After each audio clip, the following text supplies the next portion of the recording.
The interview I did with Prince Andrew in 2019, and the person I was asking him about was Virginia Duprey, formerly Roberts. On Saturday morning, I woke just before 4 a.m, jolted awake by the radio playing softly beside me that reported her death by suicide at the age of 41. I never met Virginia Duprey, but our paths crossed curiously through that interview. She claimed the prince had sex with her 3 times as a 17-year-old when she was trafficked through his good friend Ghislaine Maxwell and her boyfriend, the now notorious paedophile Jeffrey Epstein. It was an allegation Prince Andrew vehemently denied to me. Virginia lived a hellish existence by all accounts, abused first by a family friend at the age of 7, then trapped into modelling as a teenager by a man who promised her fame but delivered yet more sexual abuse.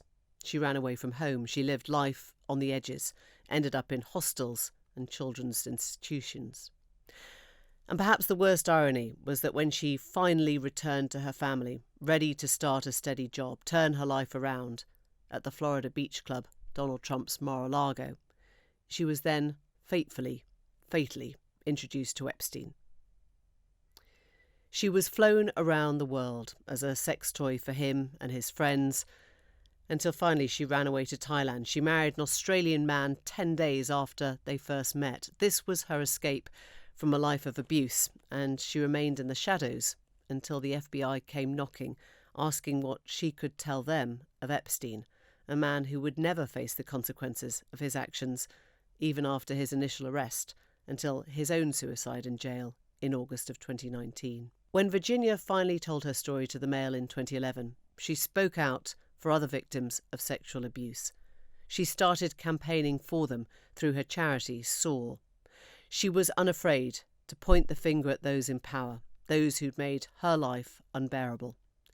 After Epstein's death, she wanted to face Prince Andrew in court. He agreed to a settlement of millions, but never admitted guilt. She gave much of that money to her campaign.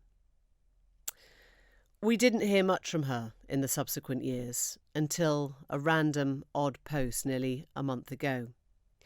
She suggested she'd been caught in a car crash and had just days to live. And at that point, the tone seemed to change.